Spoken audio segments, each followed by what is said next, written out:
Step-into-reading Step 3, Johnny Appleseed, My Story. As told by David L. Harrison, illustrated by Mike Wanaka.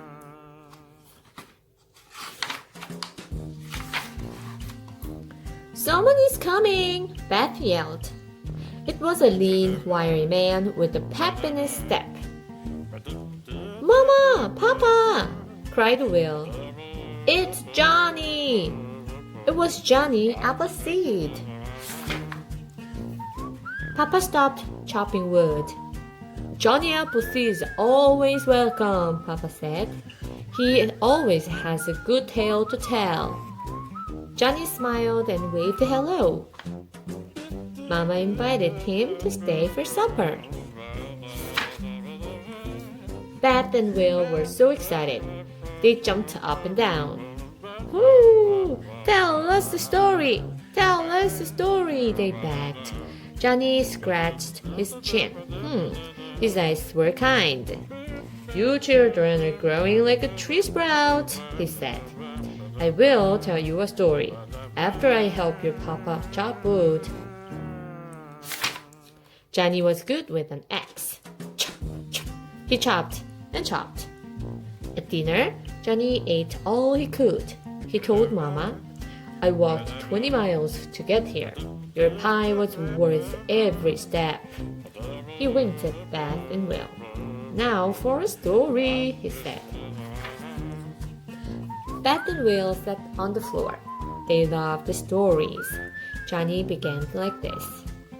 My real name is John Chapman. I grew up in a big family. 10 kids. We were noisy and raggedy, always barefoot, and we were as hungry as bear cub in spring. To be by myself, I would head for the woods. I knew the trees and rivers for miles. More and more, the woods felt like home. After school, I worked to help my family. But when I was old enough, I set out on my own. I packed up my gun and my hatchet. I left Massachusetts, walking west on my bare feet. Soon, I came to a cider mill. They were giving away the seeds from the apples. A poor boy never passes up anything free. Is that free? Yeah, it's apple seeds. Can I take them? Sure, it's for free. I filled my pack with the seeds. I grinned as if those seeds were gold. Ooh. But I lost that grin in a storm in Pennsylvania. I was walking up in the mountains, and all at once the day turned as dark as night. The wind began to howl. It was a bitter cold. Snow was soon up to my waist.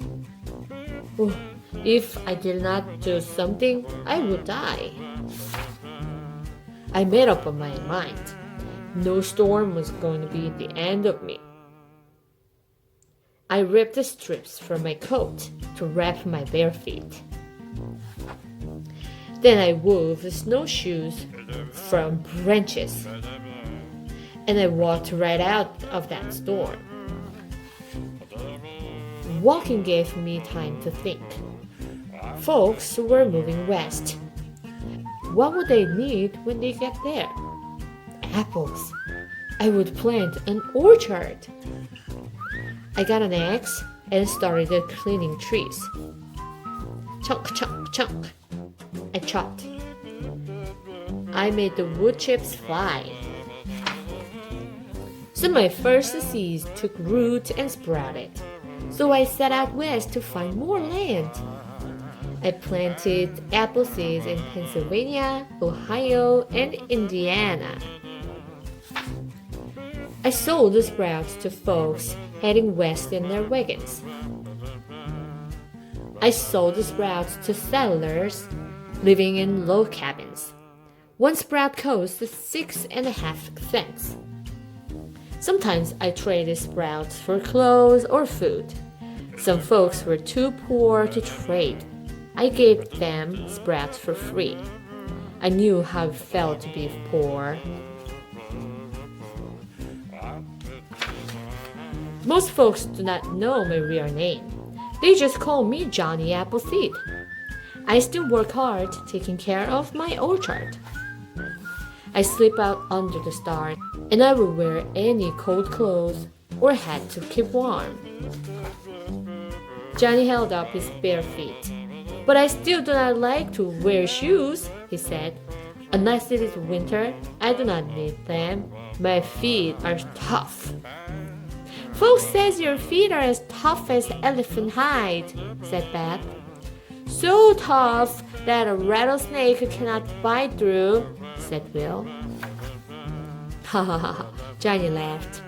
There are more stories about me than fleas on a dog.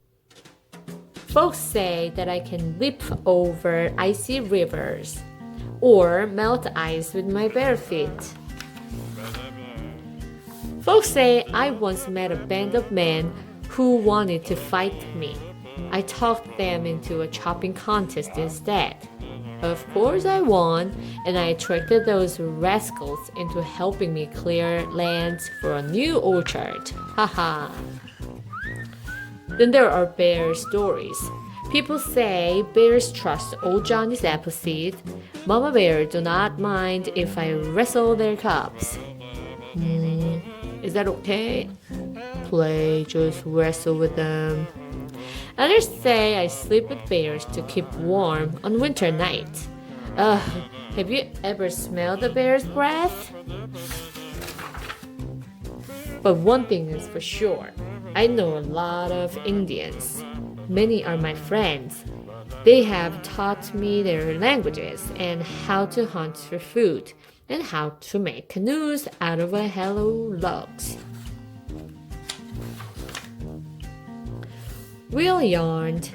Beth was half asleep. Johnny stood up. Time for you to go to bed, he said. And time for me to keep walking. There is always more planting to be done. Beth and Will hugged Johnny. Next time we'll visit, you will have more stories to tell us, Will said. And more wood to chop, said Johnny, and more of Mama's pie to eat, Beth giggled. Papa smiled at Johnny. You look like a happy man, Papa said. Johnny smiled too. I am a happy man, he said.